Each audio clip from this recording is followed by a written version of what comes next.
How's everybody doing? I'm doing great. Thank you for asking. Um, I had one of those kind of afternoons slash mornings that lead into the show that, as I oftentimes joke with you guys, I don't wake up choosing violence ever, but sometimes violence just finds its way to my doorstep, and then I have to react appropriately. And unfortunately, this was one of those kind of mornings, but it did help me to inform a segment, and almost like manna from heaven, just example after example after example started falling into my lap in a way that I was like, oh, this is obviously how I'm going to start this program off today. I can't help myself. I physically cannot help myself.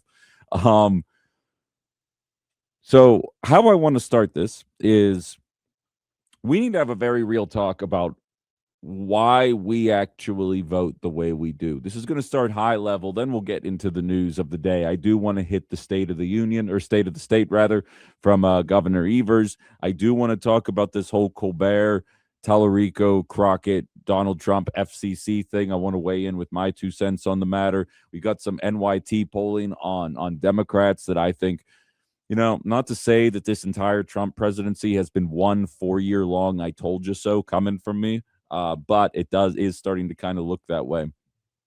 We've got some issues with the way the Trump administration is using the SAVE Act to compile our voting data. And on top of all that, I want to start here. And it's unfortunate because I walked into the studio today and I had a text message waiting for me when I uploaded everything. And it was from Michelle, a regular who oftentimes listens later in the day, rarely gets an opportunity to respond live to the show.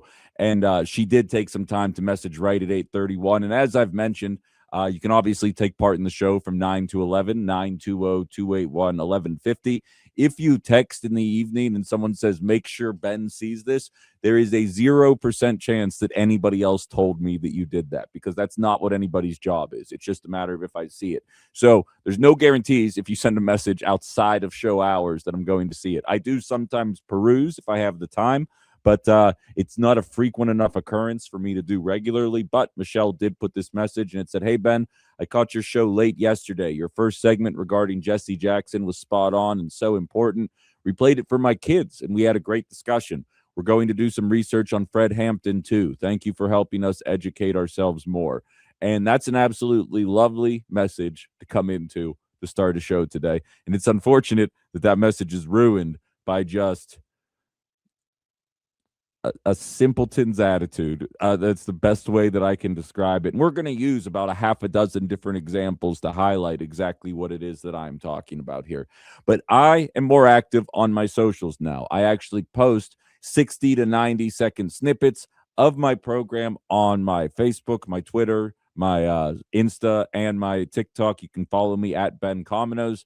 There's a little bit of closed captioning on there, a little bit of production value, and people seem to be enjoying them, which is awesome. I posted one yesterday, and actually, just to make it easier, I'm just going to play what I posted. That way you guys can understand a little bit about where I'm coming from, because there's a really important part.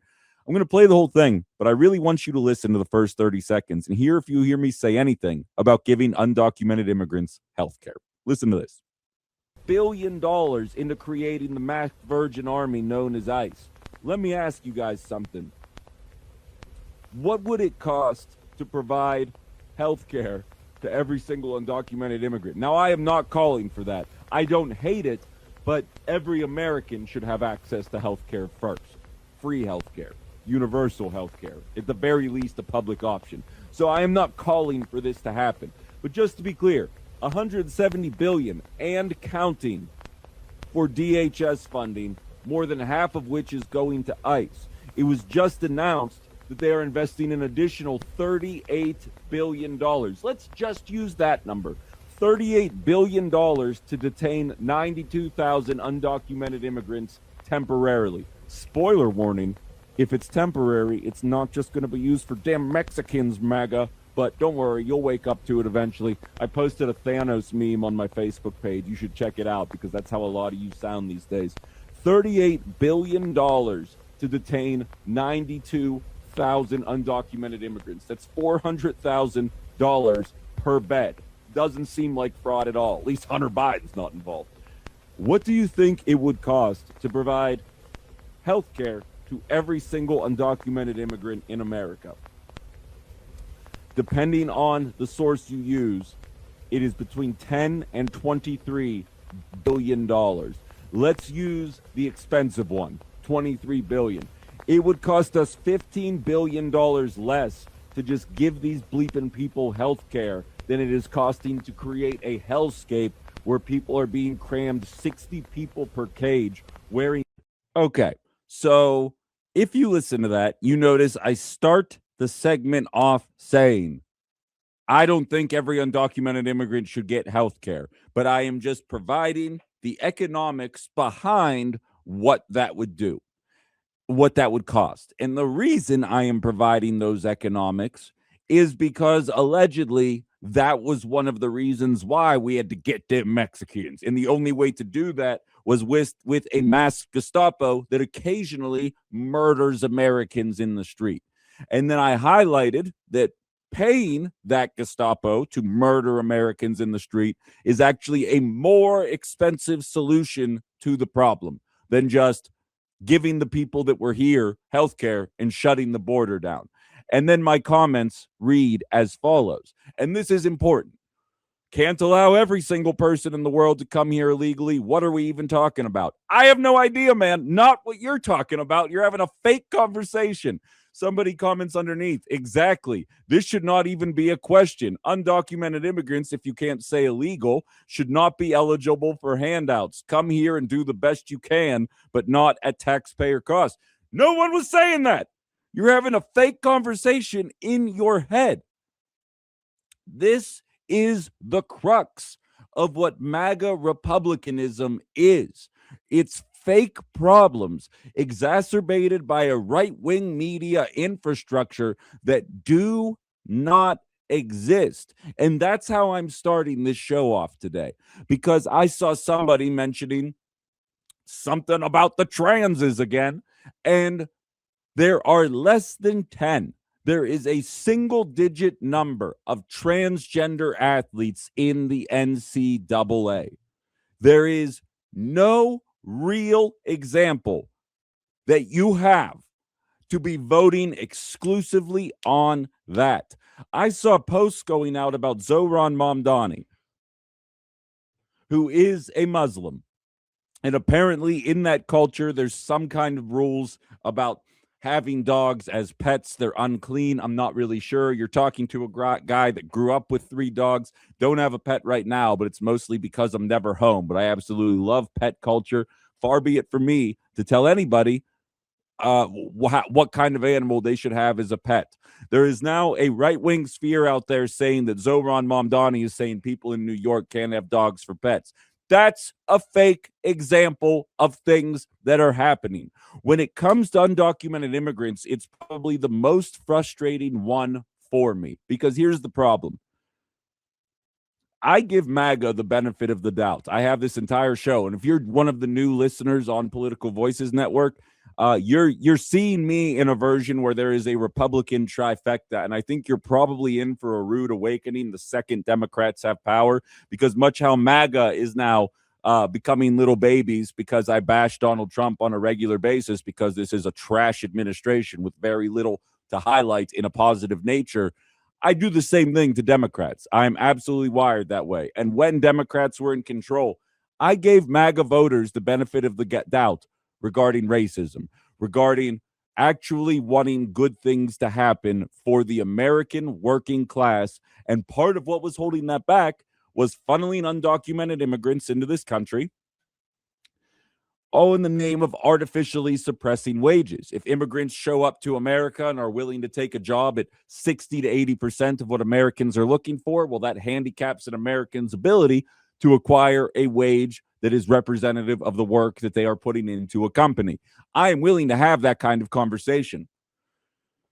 That's not what ICE is focusing on. That's not the way that this is working at all. And quite frankly, Donald Trump is even saying back off of farms, back off of factories, back off of all these different places, just go after these different places. And eventually,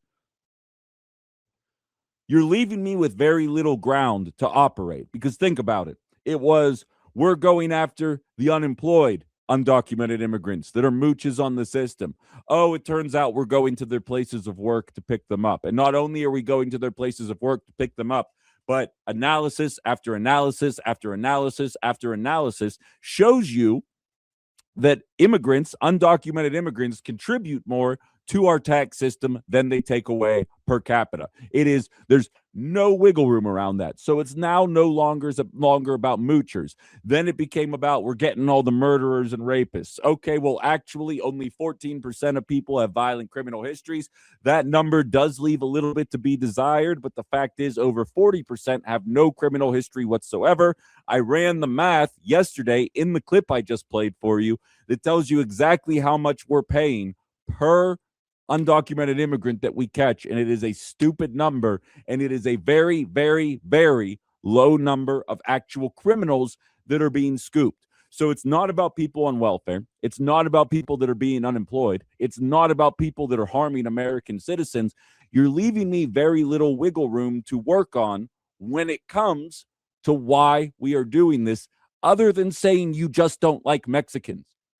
And that's not an opinion. That's not me name calling. It is a logical conclusion to be derived when all other options are removed, because the data is showing that whatever options you're claiming you're supporting are just not being borne out in reality. And then on top of all of that, we have the Gestapo murdering Americans with impunity and not even getting investigated. You have the transgender issue that is a non-issue. It is a non-issue. There is nothing going on in the world of sports, less than 10, and you're willing to base an entire political platform on less than 10 individuals. I'm not allowed to call people stupid anymore, so I'll let you guys figure out what word should be used to describe people that are doing that. You have Zohran Mamdani telling people that they're not allowed to have cats, and then dogs, and then as if Twitter knew what I was planning to do for a show today. I have a colleague in this industry. I call him his friend as well, Dan Schaefer. He writes for the Recombobulation area. He shared a post that absolutely killed me. I was cracking up at 10 to 6 this morning. He posts as a joke, I went to the park in Milwaukee again today. The right hates this. Now, that is a funny play on, there's a Republican format where they will post like a super attractive blonde woman eating like a hamburger and drinking a beer, and it'll say the left can't comprehend this. So Dan puts, I went to the park in Milwaukee again today. The right hates this. It's a fun play on the template. A right-wing talk show host, a former right-wing talk show host, I believe he was actually let go in Milwaukee, the guy who makes fun of Tim Walz' autistic child for crying. You guys remember him. He said it's a well-worn pattern. Leftists invent things in their heads that they think the right hates. Meanwhile, they've spent decades destroying the things they claim to love and support. All right? All right? And then the other shoe drops. Random Twitter account. We hate liberals going to our beautiful parks to defile them with their gay hookups, huffing, trans orgies, selling drugs, turning them into vote-stealing meetups, violence. Liberals suck. Parks are nice if they are safe and available for intended purposes. That interaction right there is the entire right-wing political sphere in a nutshell. And I'm going to need you guys to pull it together if you expect to be taken seriously as a voting platform going forward. Again, it doesn't get much more open-minded than outside the box. The entire Biden administration, I called out a trash Biden economy. The entire Biden administration, I highlighted liberals playing identity politics to circumvent the fact that they did not have the guts to take on billionaires the way that was necessary in order to win over working class voters. Whoops, right again. You will find very few shows that disagree with MAGA politics willing to have the real conversations. But guys, your conversations are not being borne out in any kind of reality right now. And for you guys to attack me in my private messages, in my comments sections, through my text line, all pretending like you're having some kind of high-minded conversation. Waka waka, MAGA, you might be in a cult because there's nothing to back up the stuff that you're claiming. Oh, and also Donald Trump's economy sucks more than Joe Biden's does.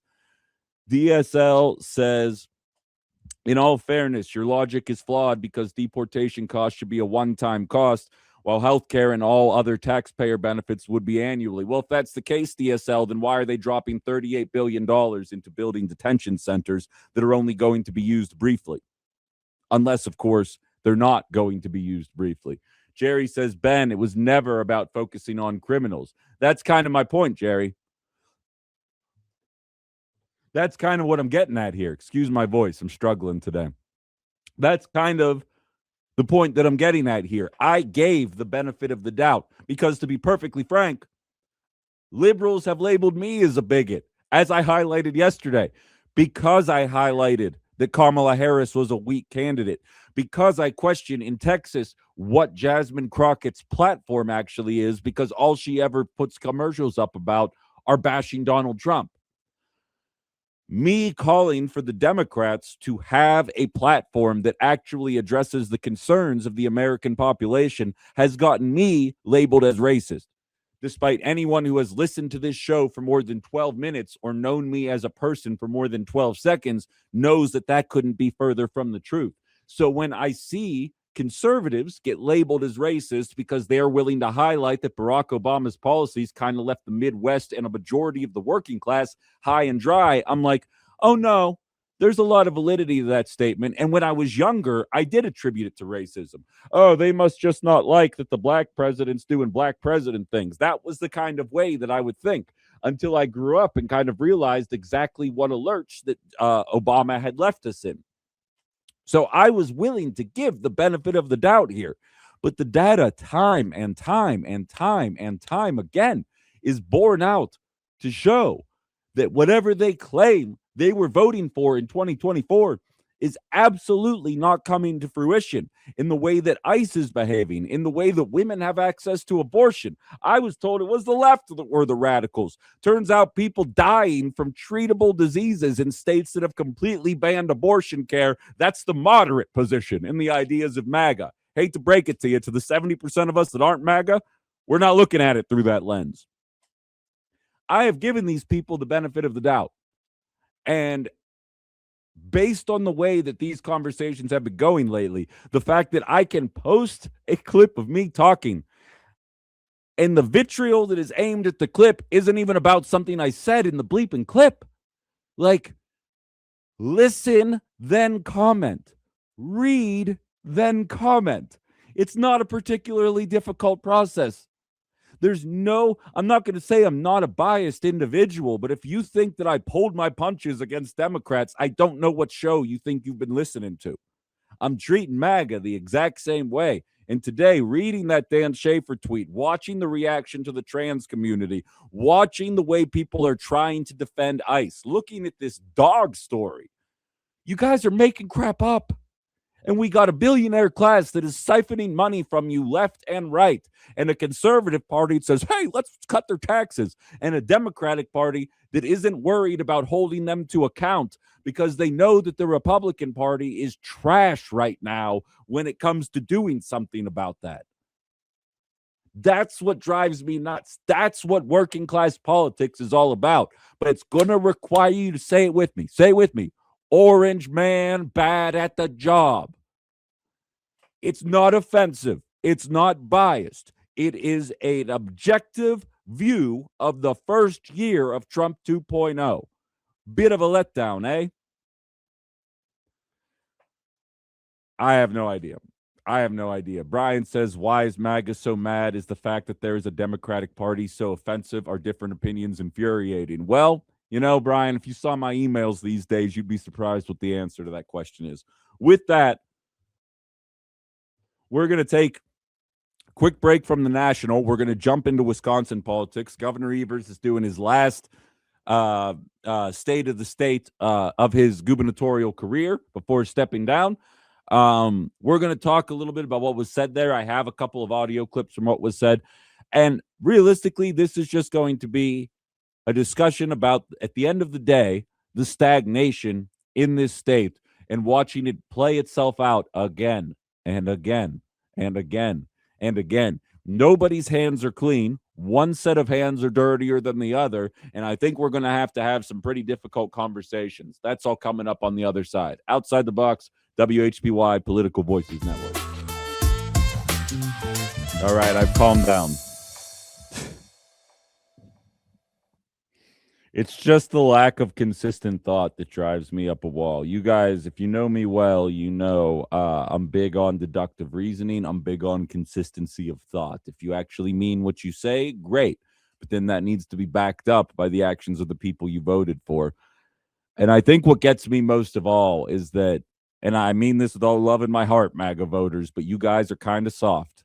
You're pretty soft when it comes to criticism of your your favorite orange man. And you're gonna need to grow up if you're gonna keep listening to this show, because Lord knows I was critical of the Biden administration, acting like this show is somehow different. No, the show's the same.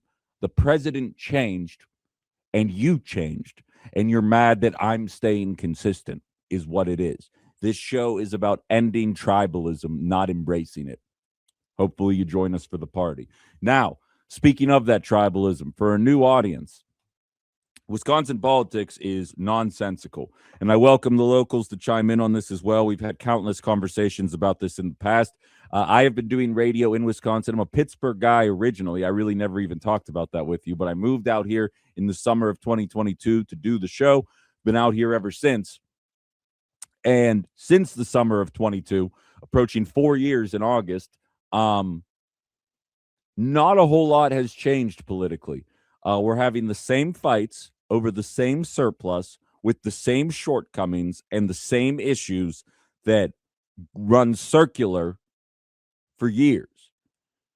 We were a very gerrymandered state up until recently in favor of Republicans, so there was very little interest in them trying to negotiate. Statewide, though, there was enough animosity that Governor Evers, a Democratic governor, has been governor ever since, and we've basically been at a blockade. The Wisconsin GOP will pass a piece of legislation that says we should stone trans people for existing, and then Governor Evers blocks it. And then Governor Evers will say, what if we take every single dollar and invest it into education, and then we don't have any dollars for the next year? And Republicans, of course, block that budget, and then around and around in circles we go. Nothing gets done. Everybody finger points. God bless America. The state of the state was yesterday. It was Governor Evers' last one before we see what ends up happening. We have a pretty clear picture on the Republican side. It's going to be Tom Tiffany coming out of the Republican side, House of Representatives member from Wisconsin. We've got about 10 or so candidates coming from the Democratic side. They will be getting interviewed on this show. I just need to get the ball rolling. I've been swamped the last couple of days here, but we will get those interviews on probably starting next week, including Tom Tiffany if he's willing to come on. But all these guys are going to have some pretty serious questions to answer. We'll see how many of them have the guts to do it. The one issue that is sticking out to the people of Wisconsin right now is the idea of property taxes. Now, I rent in Wisconsin. I own in Pittsburgh. I own a duplex. That the property taxes have gone up pretty considerably. My mortgage is actually more than $200 more expensive between taxes and insurance than when I originally bought the property. Still haven't raised my rates for what I'm renting it at because I'm still doing fine and I'm not a jerk, but it's definitely more expensive than it was just a few short years ago. And the people of Wisconsin are dealing with that as well. Now, if you're unfamiliar, Governor Evers in the last budget session did a line item veto that essentially gave the governor the authority to instill to increase property taxes every year for the next 400 years. It's a long story. Look it up on your own. I'm not going to relitigate the entire thing here, but it is legitimate and it is a thing that happened. I looked at it as a joke, and then property taxes did go up. But that kind of stuff doesn't happen in a vacuum. As I mentioned, we have had a massive surplus here for years. That surplus, of course, brought about by underfunding programs, whether it be education, welfare programs, you name it. And also, you may be familiar with something called Act 10, which essentially, Reader's Digest version, barred public unions from being able to negotiate over over salaries. since 2010, and teachers as a result, and a number of other employees as well for the state, are getting paid much less relative to all of our neighboring states. And we all do that in the name of all of us maybe someday getting a $500 tax relief check, maybe, which I guess is going to solve all of our problems, according to the Wisconsin GOP. I don't understand the logic, if I'm being honest, but I also kind of think trickle-down economics is a bit of a scam. Have for a long time now, and I feel like I can back that up pretty aggressively. I'm going to play Governor Evers talking about that, and he essentially highlights the problem through the exact same lens. The legislature has rejected over $7 billion for K-12 schools that I requested over the last 4 state budgets. If lawmakers want to have an honest conversation about property taxes, start there. And I think that's a very real conversation to be had because, again, we have billions of dollars in excess. I'm not saying we got to sink the whole thing into one operation. I'm not saying we don't have to be fiscally responsible with it. But I'm saying if it keeps getting shot down over and over again with all of the data telling you something different, well, then people are going to get creative about finding ways to circumvent one another, especially when this state has been gerrymandered as long as it has been. So you hear the claims there, and there's definitely a lot of validity to them. Of course, Devin LeMahieu, Senate Majority Leader, State Senate Majority Leader, had his thoughts to say about the issue as well. The state of our state is strong, but not for the reasons you heard earlier tonight. The state of our state is strong in spite of the governor, not because of him. Thanks to strong Republican majorities here in the legislature, Wisconsin families have only seen one example of what state government could look like with full Democrat control. So partisan politics played by both sides of the agenda here. Now, what I'm noticing is there's a big clamoring around utility rates in Wisconsin, which we just did a segment yesterday with President Trump highlighting that he was going to cut utility rates by 50% within 12 months, when in fact they have gone up 13%, and that is primarily driven by corporate greed. Here's the problem the Wisconsin GOP runs into in this state. I have known nothing but a borderline supermajority within the Assembly and the Senate for Republicans. My entire adult life, graduated college in 2010, from 2010 till 2026, the Republican Party has controlled the Assembly and the Senate. For 8 of those 16 years, Scott Walker was governor. And that is a Republican governor, for those of you that do not know. So for half of my adult life, Republicans have had control of all of Wisconsin government. For my entire adult life, Republicans have had control of the Senate and Assembly. So you know whose fault it is the electricity rates are going up? The Democrats. We got our first call of the show. Anybody else wants to chime in? 920-281-1150, 920-281-1150. Hello, you're on Outside the Box. Good morning, Ben. It's Gary calling. Say, I might be wrong, but I believe that over the last several years, the Republicans have been pushing, Robin Vos has been pushing for a rebate for income tax relief for Wisconsinites. And he wanted to take that surplus and give it back to people that paid income tax. Now, all of a sudden, I'm hearing that for some reason they changed, and now they want to give property tax relief. And I was thinking, if you rent, are you going to get a property tax relief? No, your landlord or the management or the owner of the establishment is going to get that rebate. Now, I'm figuring that the problem is that the top 7 people in the state of Wisconsin who don't probably pay any income tax won't benefit from an income tax refund, but they would benefit from a property tax refund. So the farmers and the major hardware retailers and so forth, they're all going to benefit from the property tax relief. Other people who pay rent and so forth probably won't see that relief in the way of a property tax relief. Could you comment on those? Yeah, of course. Things. Am I wrong or what? I need to confirm that they are exclusively looking at it from that perspective. I've also seen them float the idea of just a non-means checked rebate for everybody of a couple $100. And that's kind of my main driving force there, Gary, is that, and I appreciate the call, but what sticks out to me about it is that's kind of the fundamental problem with trickle down in general. Tax rebates or tax refunds in 2026 compared to 2025 are higher. Oh, Ben, I thought the big beautiful bill was only for billionaires. No, this is Republican politics in a nutshell. Rebate or refunds are higher nationally by about $200. Now tell me about your health insurance. Now tell me about your electric bills.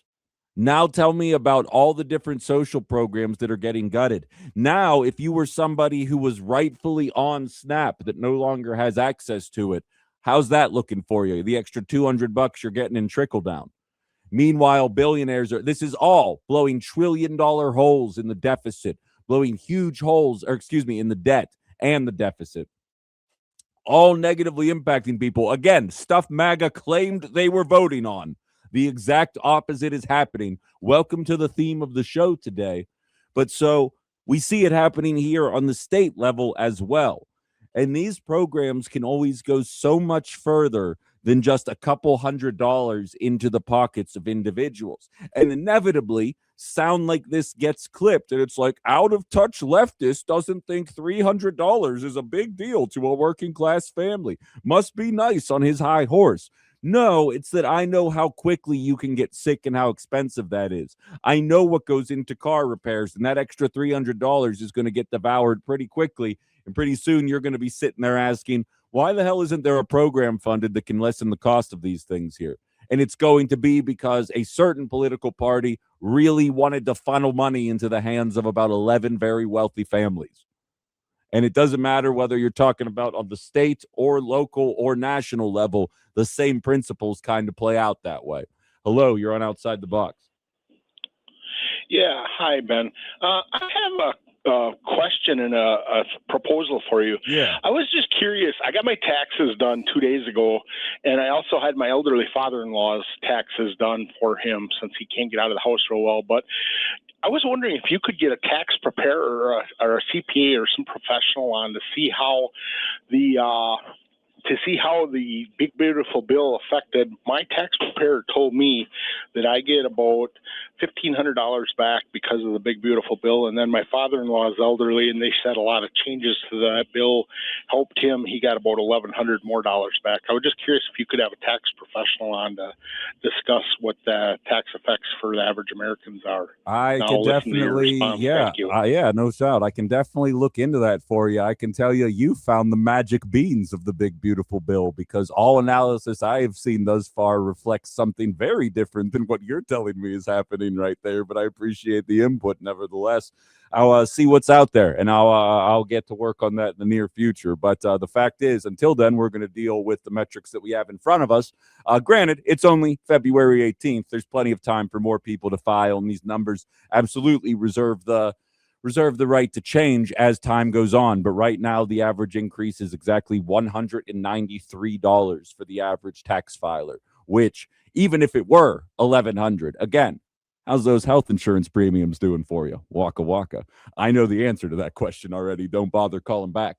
All right. With that, we're going to go to break, and we're going to keep this conversation rolling on the other side of it. There was a lot more said in the state of the state, but I'm going to be honest. If you've listened to this show once ever, the same things are being said. Republicans are stagnating, liberals or socialists, whatever the situation is, and fundamentally, we all lose as a result of it, as we watch pay and opportunity and higher paying jobs pop up in Michigan, in Iowa, in Illinois, in Minnesota, and anywhere else that's relevant.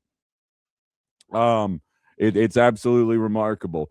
Karen says, where's that lottery money going? We get peanuts in property tax relief from what they are promising when it was proposed. Yeah, that sounds more accurate and more relevant to the stats that are being borne out nationwide there, Karen.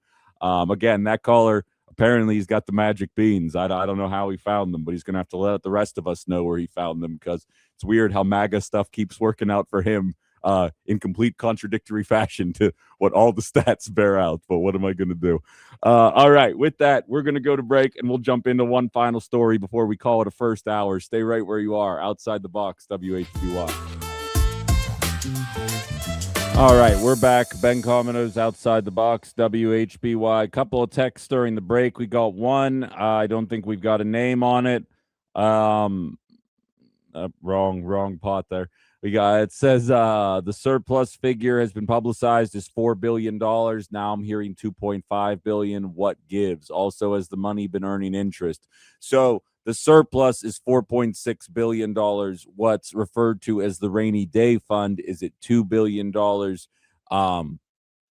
So that's, I think, where a little bit of the confusion is coming from here.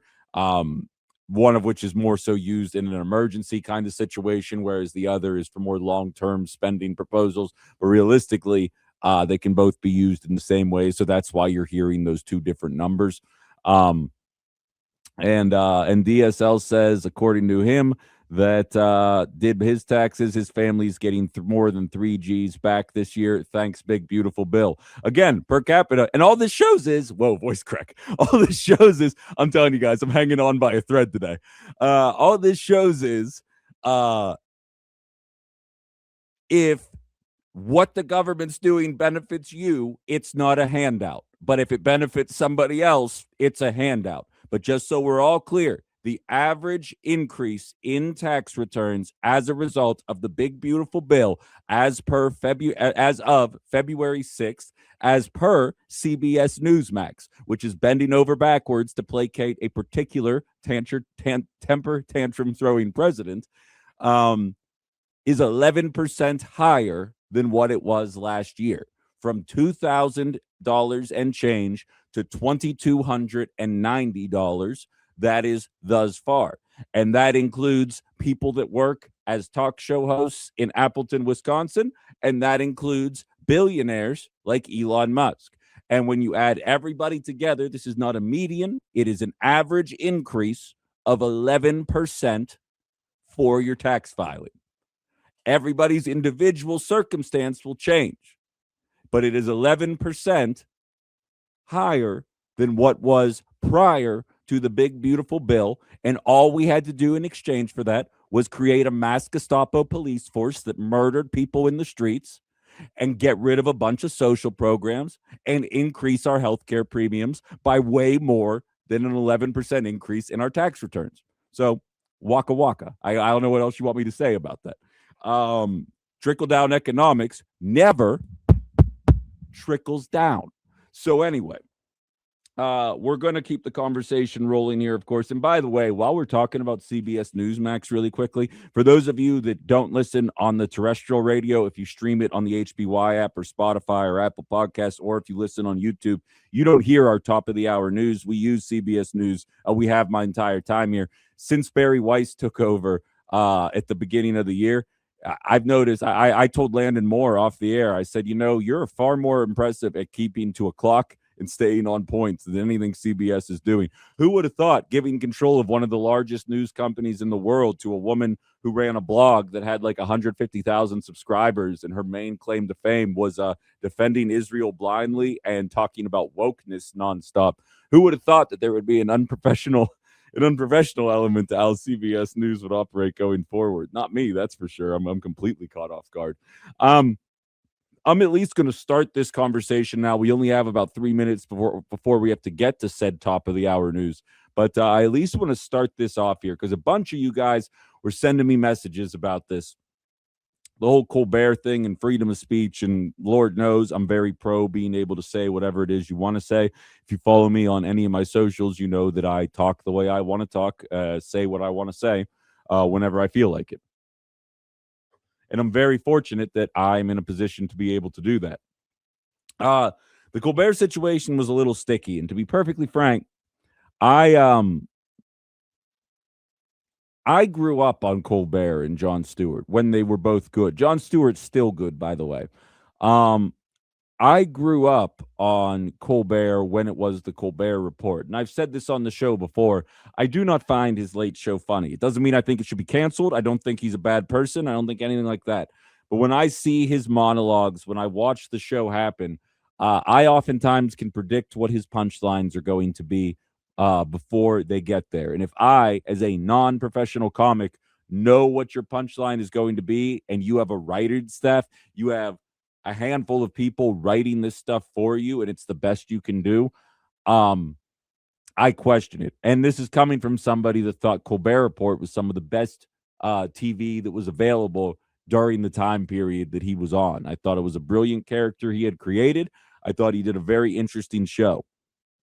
If you are unfamiliar with what's going on, there was an interview with a Texas Senate candidate, James Tellerico, running against Jasmine Crockett, both Democrats with a handful of conservatives in the conversation as well, that ultimately didn't get aired during the when it was supposed to be aired. Now, Colbert, since he's getting fired, he doesn't care. He put it up on the YouTube channel for his show, got over 5 million views, probably millions more than it would have gotten if they were just allowed to air it, or if it went on national news, or if it went on YouTube after the fact without this big kerfuffle surrounding it.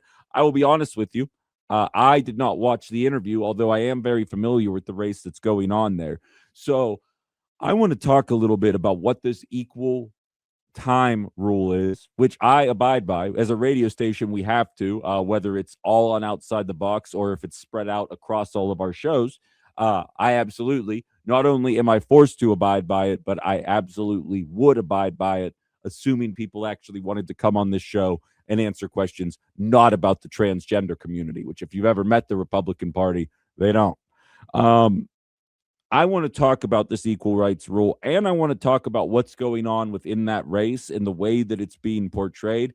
And then I want to highlight one audio clip about what that race is actually about. And I'm going to marry that to a comment from one of our listeners in Texas that commented when they heard me tease that I was going to get into this Colbert thing. So all of that's coming up on the other side of the news. Stay right where you are. Outside the Box, Ben Cominos, WHBY, Political Voices Network. All right, we're back. Ben Cominos, Outside the Box, WHBY, Political Voices Network, cruising into the second hour of the program. Outside the Box is brought to you by Roush Plumbing and Remodeling, the plumbing and remodeling company Appleton, Wisconsin depends on. I'm still not over my voice crack from the first hour. I was joking with a friend of mine when I was checking out Send Help, which, by the way, Send Help was phenomenal. Shout out to the people that said I was going to enjoy it. You obviously get me as a human being. I was sitting there.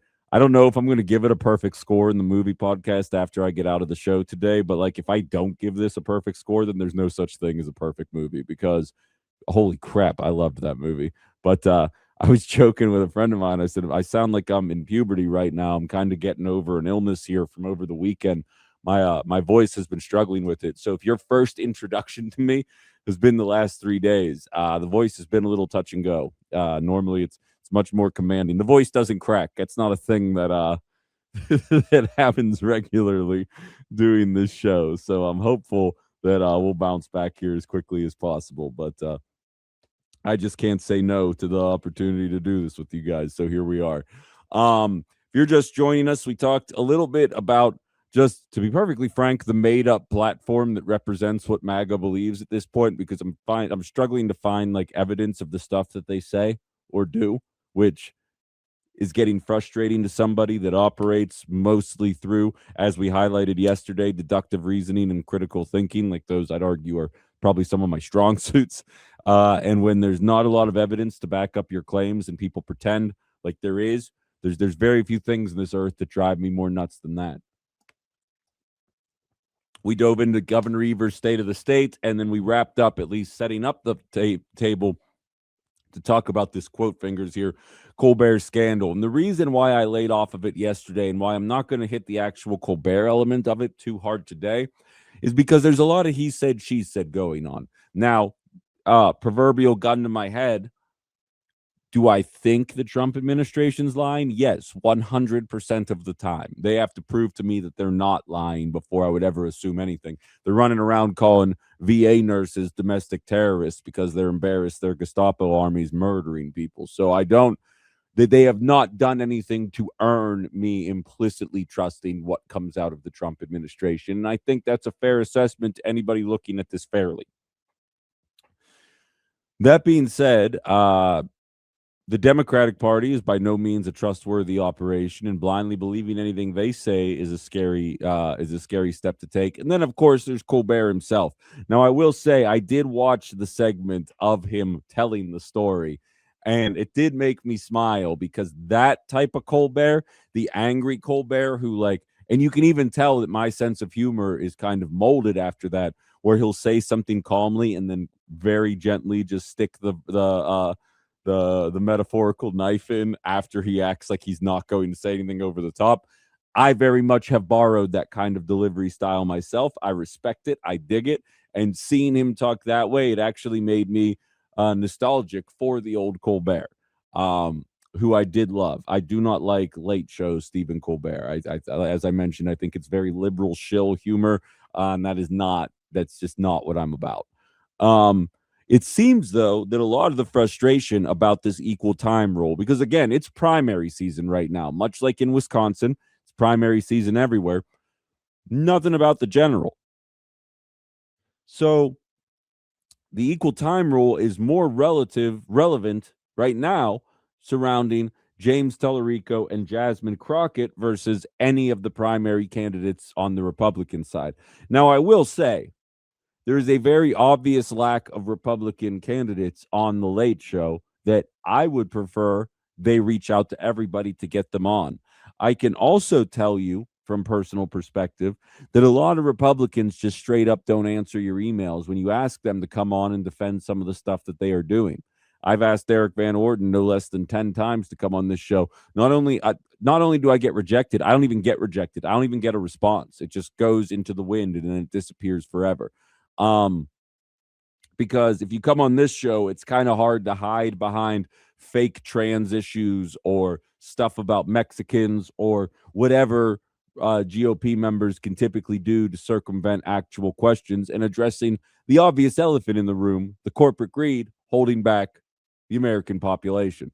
Now, I mentioned that I do follow along with what's going on in Texas, the two Democratic candidates, and I also watch people, as I started the show off with, get labeled as racist for saying that Jasmine Crockett really doesn't have much of a platform to comment on. KG, who's anonymous out in Houston, messaged me when she heard me mention it, and she says, as a Texas voter, I've been seeing lots of Senate ads in this area. Here is my personal summation of the main message from the candidates. All three GOP candidates. I'm the most loyal to Trump, and I'll protect you from Sharia law, which is high on our priority list, I'm sure. Crockett's message is, I'll fight Trump. Whereas Tallarico's message is, the oligarchs are ripping us off, and Christian nationalists are perverting Christianity. Which this guy does have a very heavy Christian bent when you hear him talk. I don't know anything about his personal life, but he definitely has that attitude, that's for sure. I do not know how if it's an actor, if it's real. It feels real, but also politicians are good actors. So far be it from me to assume what's going on there. I actually pulled a clip that made Tallarico stick out to me, because this is what we're dealing with right now in 2026 from the liberal perspective. The Bernie bro style of politicking is very popular right now because it was the accurate way to be speaking in 2016. Fortunately, Democratic consultants knew better and then proceeded to go 1 out of 3 against Trump. And the only time they beat him was the time where a candidate basically just took Bernie's platform and implemented none of it. So anytime somebody comes out, whether it's a Mamdani, who has been coming through on a number of his promises, whether it's a Grant Plattner in Maine, you always have to have your head on a swivel of who actually believes what they're saying and who knows what's in vogue to be saying right now.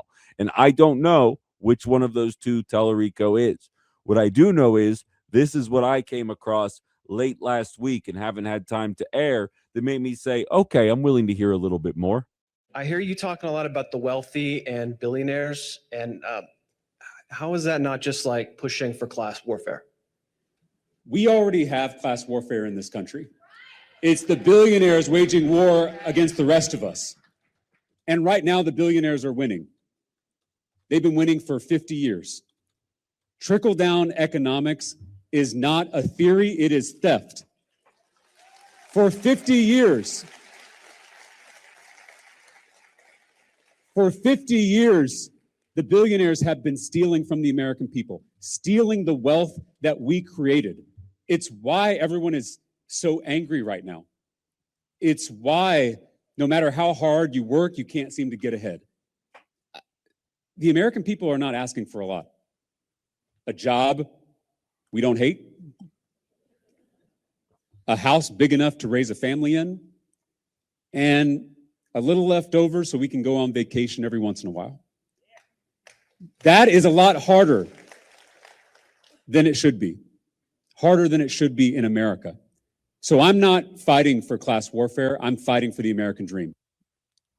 Yeah, all right. You got my attention, right? I mean, that should be the platform that every politician has. Unfortunately, they're coming to trans your kids is very high. I should probably stop pressing my voice. I clearly don't have it today. But unfortunately, that seems to be, as Ben is talking to me about trans people right now as we're doing economic, because Manchurian candidate, as people cannot shake this 9 transgender athletes in the NCAA. These are the kind of platforms that stick out to me here. And when you listen to Jasmine Crockett speak, I really can't find those kind of platform issues. Not to say that they're not there. I'm saying she doesn't do a particularly impressive job of getting that message out there outside of creating sound bites that are impressive. I mean, she zinged Marjorie Taylor. What was it? The bad built bleach blonde butch body or whatever it was. Like, I don't have that in front of me. That I remember that because, I mean, it was a good one-liner. It creates a sound bite. But in terms of actual governance, I mean, what is she bringing to the table relative to that? So she is getting nervous about the campaign, and there's a lot of consternation. That's why I hesitate to put this solely on Trump and the FCC. Granted, his FCC has cracked down on free speech. They fired Jimmy Kimmel for making a joke. I thought comedy was legal again after Elon Musk got involved. I guess not. I do not give him the benefit of the doubt whatsoever. But I'm saying there's too many elements to this that I would need to look into more. And I'd like to see a little more polling data. And KG's attitude towards it with boots on the ground definitely sticks out to me. By the way, compare that message about billionaires to what's going on in Newsmax right now. And the fact that Republicans win anything will tick you off a lot more. I don't get it, Rob. I tell you, billionaires should be rewarded, not penalized. They should pay lower taxes, not more taxes. Look, they're the great innovators in our country. The top 5 market cap companies on planet Earth all come from the United States of America. They're the biggest employers, biggest risk takers, biggest innovators. They're the world changers, and they should be rewarded, not penalized. You know, the reason they call them the 1% is because there's a lot less of them than there are of us. And I don't know why these people think they can get away with continuously kissing their ass. Well, because you'll inevitably get distracted by transgender issues or something like that, or the Mexicans or whatever the story of the day is that's just going to drive me absolutely nuts. But if Tellerico is the future of the Democratic Party, I think that there's a bright future there for people that actually mean business. And that's actually what I want to use as a segue into the main story of this second hour. And that's the failing New York Times, I think, is finally waking up to some issues that I've been highlighting specifically within their reporting. They did a fully Democratic focus group about the future of the party. And I've kind of done a couple of segments on this lately because as much as the Republican Party is a cluster bleep, as much as it is a dumpster fire, as much as it is a mass Gestapo army running around murdering Americans, blaming identity issues and talking about white people more often than not, Democrats got to get their heads out of their rear ends if they think they're actually going to be able to pull something off here that's real in 2026 and beyond, outside of endless impeachment hearings and Nuremberg-style trials. Again, not saying we don't need those. Not saying that the people of ICE shouldn't be held to account. I very much am looking forward to that inevitable eventuality. But that can't be the only thing you're running on, because there's a lot of people out there struggling. Tellerico understands that. Plattner probably understands that. Mamdani understands that. And the best part about all this is the electorate understands that. They're making their voices heard. Will Democrats listen? Wait until you hear the information that I have for you on the other side of the break. Stay right where you are. Outside the Box, WHBY. All right, we're back. Ben Cominos, WHBY, Political Voices Network, Outside the Box. We're just jamming on through as many of these stories as we possibly can. Brian, you're feeling a little more confident than I am about things right now. You said, spoiler alert, you're thinking it's going to be a complete wipeout of this insane administration in the midterms. And again, there is a lot of frustration with it, and I understand why you think that. But I really think it's important for me to hammer home for you guys. There is an element specifically within the youth. Anybody under the age of 35 right now, which it had trended closer to 50-50 in the 2024 election, immediately punted on Donald Trump. Anybody not in the cult who voted for Donald Trump specifically to improve their economic outlook understands that their economic outlook is not being improved, because beyond a shadow of a doubt, the reason they are being held back is as a result of corporate greed. The Democratic Party didn't have any interest in addressing that. The Republican Party is interested in cutting their taxes and allowing them to lay people off as they cut their taxes. I was of the impression that was supposed to make prices go down, wages go up, and increase jobs. Who would have thought that trickle-down economics was fake? Not me, that's for sure.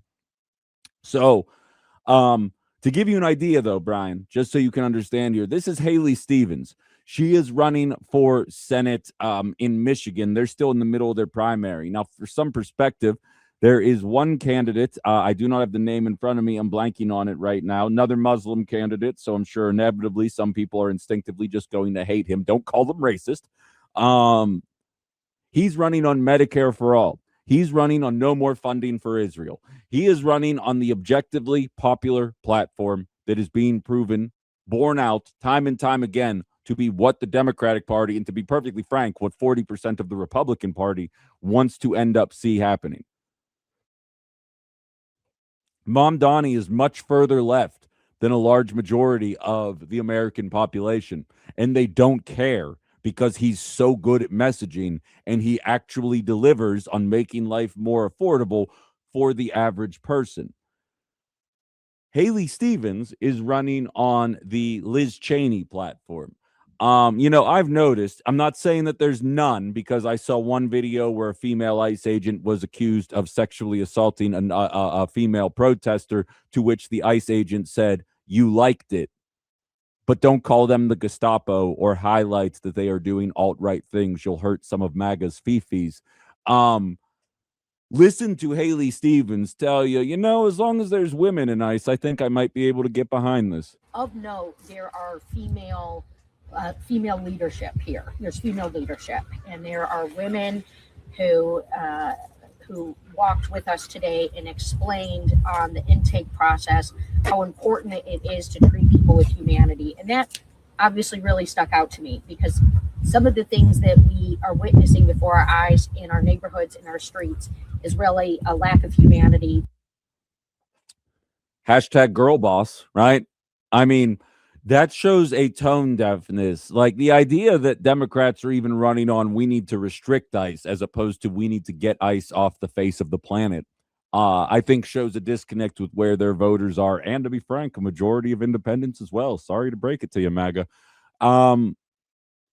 It shows you a complete disconnect with where the voters are. Don't take my word for it, though. I'm just a simple Appleton talk show host. The failing New York Times did a 13-person focus group. People across all different states, all different walks of life, all Democrats, because this is a conversation about the Democratic Party. But the unanimous approach that so many of them take really highlight things. Just for some perspective, I have the criteria in front of me. We've got a 46-year-old woman from Nevada, operations manager, 33-year-old Michigan career coach, 57-year-old Georgia account manager, 72-year-old Wisconsin retired person, 47-year-old Maryland real estate agent, 43 New Jersey fleet manager, 36 Washington care coordinator, 36 Virginia event development, 41 Iowa not working right now, 56 Oregon book dealer, could be the next Jeff Bezos, who knows. 33 North Carolina telecoms, right? Like, you get the idea. It's all over the place here, right? I'm going to now read you one of the questions directly from the article. We're going to talk a little bit more about the Democratic Party. If you had to use one or two words to describe the Democratic Party, what words would you pick? This is all Democrats. All right. Now, some of them clearly didn't follow the rules of one or two words, so I'm going to read the answers to you one by one. Spineless, more complacent than I thought they'd be, paralyzed, afraid, incompetent, I guess suffocated or given up. Our local government's trying to do a lot, but then the House and Senate, they're getting voted against with the Republican majority. So, sold out. I just feel like we were never being governed. We're being looted. The Democratic Party lined their pockets and they created this mess. I do like what Trump's doing with tariffs. They've been milking us for God knows when. Sellouts and suckers, immobilized. Can I say no balls? No cojones. I will say that there are a large number of young Democrats that are really starting to climb the ranks in the party and that are motivated. I'm hoping that the word starts to take over a little bit more. They were then asked the question, a candidate who identifies as progressive or a candidate who identifies as moderate, who would you rather see at the top of the ticket? 13 out of 13 said a more progressive candidate.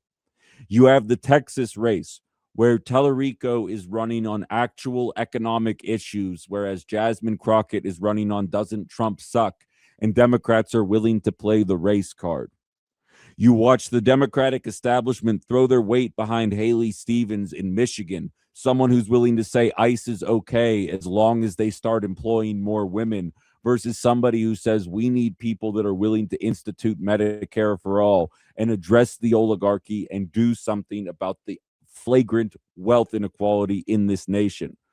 Another question asked during the New York Times focus group: has anybody seen anything from a Democrat, any candidate or public figure or someone locally that's made you say, oh yeah, we need more of this? This is what we should be doing more of. Couple answers for you. Mom Donnie, clear, concise messaging. It's exactly what everybody wants. It helps everybody. It's the perfect messaging because it's clear and concise, unlike Democrats. He's just like Bernie. Bernie has said the same thing since the 80s. You've got to tax the billionaires. You got to tax the upper class. He's never changed. That's the messaging. You just got to drill it into them, and Zoran did it. Man, it's beautiful. Mike said it pretty clearly, and I can't really think of anything else to add to that. There's an excitement there with what progressive politics brings to the party that is being ignored by the establishment of the party. There comes a time when you can't ignore that reality anymore. And I think that time is staring us directly in the face. And again, when the Republican Party, when Newsmax is comfortable running this. I don't get it, Rob. I tell you, billionaires should be rewarded, not penalized. They should pay lower taxes, not more taxes. They're the great innovators in our country. The top 5 market cap companies on planet Earth all come from the United States of America. They're the biggest employers, biggest risk takers, biggest innovators. They're the world changers, and they should be rewarded, not penalized. Republican Congress people shouldn't be comfortable with that kind of stuff going over right-wing media. They should know that this will result in an absolute loss. But the only way that it actually gets there is if people believe that Democrats are willing to go against the oligarchy. You know, Reid Hoffman is in the news quite a bit right now as a result of his ties to Epstein. And I got to say, it's always nice to be a hipster about these kind of things. I was hating on Reid Hoffman before it was cool to hate on Reid Hoffman. To be perfectly frank, Republicans should be thanking baby Jesus every single day that Reid Hoffman got involved in the 2024 election. It's probably one of the biggest examples of why Kamala Harris ended up losing, because when she originally hit the scene, right after the We Beat Medicare kerfuffle, who could have saw that coming? She was running on the idea of corporate greed, of addressing the oligarchy. Reid Hoffman showed up and said, nah, actually, you're going to fire Lena Khan. You're going to stop talking about the oligarchy, and you're going to appeal to Republicans, and you're going to win that vote instead of the leftist vote. And the rest is history. You're watching Haley Stevens in Michigan try and do that again right now. I promise you, not a single registered Republican is going to change their mind about who they are voting for in Michigan because Haley Stevens said she's not going to touch ICE. But you know who will change their mind? People on the left who are fed up with a mass Gestapo murdering people and watching MAGA make excuses for why they're getting murdered. Stand up and have some cojones, as one of those focus group members said, and people will respond to that. The polling data is on progressive side, and as I've stated, I'm a progressive in his late 30s. I'm used to liberals coming around the corner and being like, you know what, my bad. You were right about Occupy Wall Street. You were right about the war in Iraq. You were right about the Patriot Act. You were right about Israel, Gaza. You were right. You were right. You were right. Yeah, we know. Maybe we could just skip the part where you do that 10 years later and we got to deal with the orange man's Gestapo murdering us for 4 years. And we just get to the point where the popular politics happens. But that's going to take standing up to the Reid Hoffmans. It should have been made much easier given the ties to the Epstein thing. I'm not saying he did anything because we don't have any evidence, just like everybody else I've said that about. But he's mentioned in there quite a bit, not nearly as many times as Donald Trump is, not even close, not even 1/38th as many times as Donald Trump is mentioned in the unredacted files, let alone the redacted ones. But he is mentioned in there quite a bit, and it should be enough of a reason for the Democratic Party to cut ties with him altogether. For the record, though, to bring it to the local scene here really quick, I'm noticing that the Wisconsin GOP is trying to run on, will all the Democrats send back all of their Reid Hoffman money because he's tied to Epstein? Don't get me wrong. They absolutely should, and they should cut this guy out entirely. Are the Republicans going to give back the Elon Musk money because he's also implicated in the Epstein files? And if they're not going to, if you could do me a favor, Wisconsin GOP and the Tom Tiffany campaign, if you could get to shutting the hell up real quick, unless you're going to turn back that Epstein or the Musk money, you really don't have a leg to stand on then in terms of the Epstein list. And again, your orange dad president has been mentioned over 38,000 times in the Epstein files. So if you really want to play this game, you can open that can of worms. There's actually a stand-up comedian, Josh Johnson, who, I'll be honest, this is probably my conspiracy brain kicking in, but I always thought that he was kind of like a plant by the DNC because he is funny and he does a good job of zinging Republican candidates. And that's kind of, I wouldn't be surprised if the laughs in the audience are on a laugh track. But he did do one about Elon Musk that absolutely killed me. I'll play it for you guys here because I actually enjoyed it quite a bit. Remember when Elon got into it with Trump, and then he was like, Trump, the big bomb that Trump is in the Epstein files. That's why I haven't come out yet. He tried to do that mic drop. And then, how stupid do you have to be? You didn't just throw stones while you lived in a glass house. You seem to have thrown the stone through your glass floor.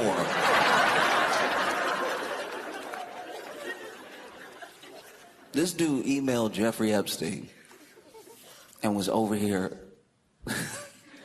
Hey, I'm looking to spend some time, have a vacation. It'd be great to hang out at the island with you. Like, you want to hang out at the island? I'd love to come to the island with you. And the girls, there'll be girls there. So let's go to I want to hang out at your island with you. And we'll do whatever stuff. I mean, I want to go crazy too. So whatever stuff you do, that's what I want to do. I want to do all the stuff that you do with the girls at your island. I want to be with you at your island doing stuff and whatever stuff you have in mind, like crazy stuff. Let's lose our minds. Let's go crazy together at your island. I'm surprised that Jeffrey Epstein did not think Elon Musk was the police. The way that this man was emailing so thirsty.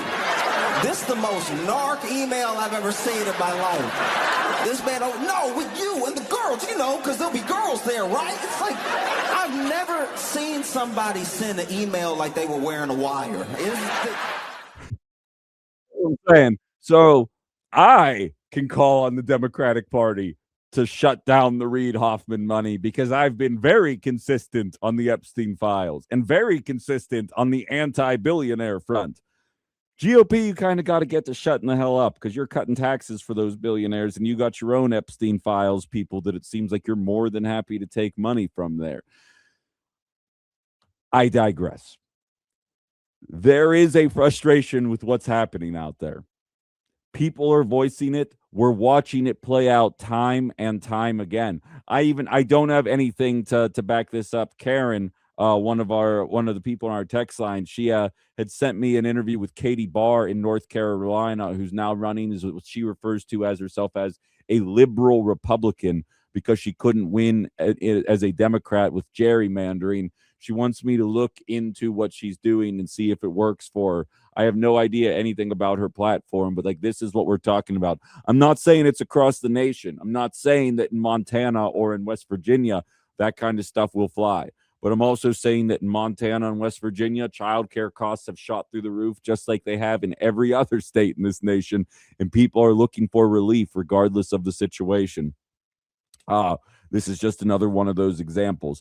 But I wanted to present that data to you because it highlights something. I oftentimes joke that outside the box is kind of the canary in the coal mine for the Democratic Party. In 2023, I predicted what was going to happen in 2024. In early 2023, there comes a time when what's obvious is difficult to ignore. But I promise you, the consultants and wealthiest parts of the Democratic Party are going to try. And based on what's been happening just since January 1 of 2025, let alone this entire presidency, I'm not dealing with 2 more years of this because the Democrats refuse to concede to their own bleeping voter base. So here's to hoping they're listening, and here's to hoping that the Wisconsin gubernatorial candidates are listening to me right now. We'll be having this conversation with them as the weeks continue on. We're going to go to break. One final segment here. We're going to tie in voting rolls and a conversation about the Defense Department as I am can feel myself losing my voice. We're going to finish up this show strong, though, so everybody stay right where you are. And if you want to chime in, 920-281-1150. We will be back outside the box, WHBY. All right, we're back. Ben Cominos, WHBY, last segment of the day, the too sick for this edition. I keep forgetting to bring this up. I had a listener knit me a red hat and a towel that had a very nice thing to say about ICE that I absolutely love and have hanging up in my cube, but I'm not allowed to say on the air. Let's just say it had the word ICE, and then preceding the word ICE, it had another word. That word is not allowed to be said on FCC airwaves. I'll allow you guys to infer what that word was. So in other words, it says bleep ICE, but I that's the best that I can do for you. I can't tell you what else it said other than that. The reason she knitted me the red hat is because it says MAGA. I'm joking. The reason she knitted me the red hat is it's honoring and remembering the Norwegian World War II resistance movement by wearing a red hat for democracy. Pronounced Menneskeverd, and unity in this resistance revived. There is a movement. That's February 26th. This took place in 1942 in Norway to protest what was going on with the fascist Nazi regime. Let's just say there's some parallels. And so as a result, the protest is being revived. You will see me. I will be on video, as every show is, which you can catch on the Political Voices Network on YouTube at 1 p.m. Central Time, or 2, depending on Tuesdays, but 1 p.m. all other days. I'll be in my red hat on November 26th. I'm not going to say the person's name because I did not get a chance to ask if I could do that. I've had it since Monday, and I've brought your pamphlet in every single day to talk about it on the show, and I keep forgetting. And I will bring it up more times before the 26th. We're 6 days away from that day. No, we're not. We're 8 days away from that day. So just something to be aware of. It's going to be next Thursday. So grab your red hat. It's a play on the old school Will Ferrell line. Bring your red hat. We're all going streaking, protesting against what we're watching this current regime take part in. Sorry if that hurts your feelings. Now, before we call it a show, I might end up just saving the voting conversation for tomorrow because that's a longer one than I'm going to be able to jump into here. And to be frank, we'll probably double down on this conversation as well tomorrow because I don't think it's worth saving until the very end of the program. Let's start with Palantir. They've landed a $10 billion Army contract for software and data. According to CNBC, some key points from the article, Palantir has inked a contract with the Army worth up to $10 billion over the next decade. Not groundbreaking in terms of defense spending, but, just extra money on top of our $1 trillion defense spending while people die of completely treatable illnesses. The agreement provides purchasing flexibility and removes contract-related fees and procurement timelines. And Palantir has been a key beneficiary of Donald Trump's clampdown on cost efficiencies using artificial intelligence. Palantir is the company with the CEO who says he would like to sprinkle fentanyl-laced urine on the detractors from what his product is doing as they are spying on us with a company named after the all-seeing eye from Lord of the Rings. But, MAGA is the Don't Tread on Me group or whatever, so I'm sure they're very up in arms about this. But there's a second part to this story that is what I want to actually highlight for you guys, and this is in Axios. AI feels inevitable in a lot of ways. As I mentioned yesterday, the 60-second clips that you are seeing with captions provided, I've been a very anti-AI detractor, but the video software that I use to send off the political voices also doubles as an AI clip generator that does those for me. It can actually sense when I am making a point worth clipping. It does about 4 of them. Some of them are absolute trash. It's not perfect by any stretch of the imagination, but I've used it twice. I'm going to use it again today, and both of the times I used it, it generated at least one clip that was worth using. And this is coming from somebody that has dragged his feet every single step of the way. The only time I use AI is when I ask AI questions to prove to us exactly how bad AI is going to be. It's the only time I do it. I use it in an ironic sense, ironical, depending on who you vote for. That being said, there are some companies that recognize that people are upset with what's going on and don't want to be viewed as the bad guys in this story. And you have to be willing to call that stuff out when you see it.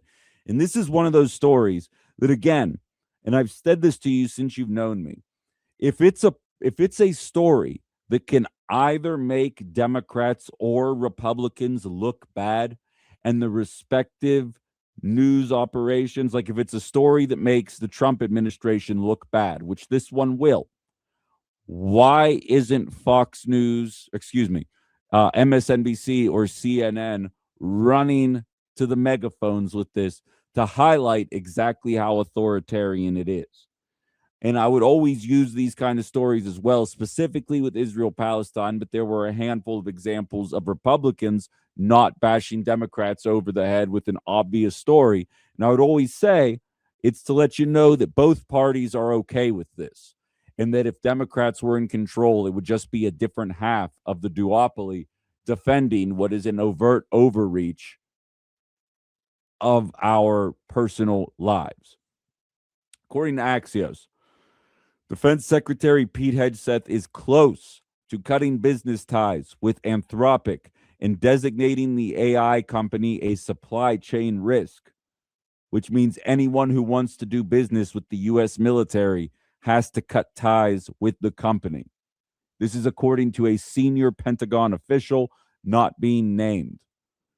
Direct quote, "It will be an enormous pain in the ass to disentangle, and we are going to make sure they pay a price for forcing our hand like this. This is a penalty exclusively reserved for foreign adversaries, not other American companies." The chief Pentagon spokesperson, Sean Parnell, says the Department of War, stupid names, relationship with Anthropic is being reviewed. Our nation requires that our partners be willing to help our war fighters win in any fight. Ultimately, this is about our troops and the safety of the American people, I'm sure. Just like how Roger Goodell does things for the players' safety and for the fans. right? Back to the article. Anthropic CEO Dario Amodei takes these issues very seriously, but is a pragmatist. Anthropic is prepared to loosen its terms of use.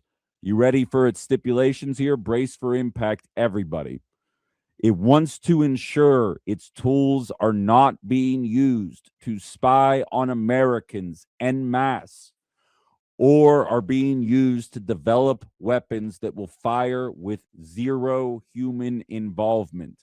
That is their two stipulations to continue working with the United States government. Now, I am not a big enough fool to think that there isn't another company that will be happy to spy on Americans en masse. And I'm willing to bet that company is Palantir. And I'm willing to bet that that company is also willing to create weapons that just fire without any human interaction. What Anthropic is doing is worth commending. And their lives are about to be made a living hell. They are essentially being designated a terrorist. They're the equivalent of an American citizen that ICE murdered in cold blood. They are being designated domestic terrorists, but not necessarily in those terms. But the principle still applies that way. And this is getting zero coverage, minimal coverage in mainstream sources from a media operation that is more than happy to highlight Pete Hegseth's shortcomings when it comes to signal leak chats. Not saying it's not worth talking about, but if they are willing to call this kind of stuff out, specifically the liberal side of things, because it's conservative, then why aren't they willing to call out this obvious and flagrant abuse of the Defense Department? I'm not calling it the Department of War. And why aren't they willing to cover this door to door, wall to wall, frame to frame? Because what you're seeing now is a socialist government playing favorites. And here I was thinking MAGA was against socialism. Just another example of them highlighting they're okay with it, as long as it's the orange man doing it. I'm sure we'll eventually find an example of that not being the case once Democrats are in control again. Scary stuff that I'm going to continue following along with.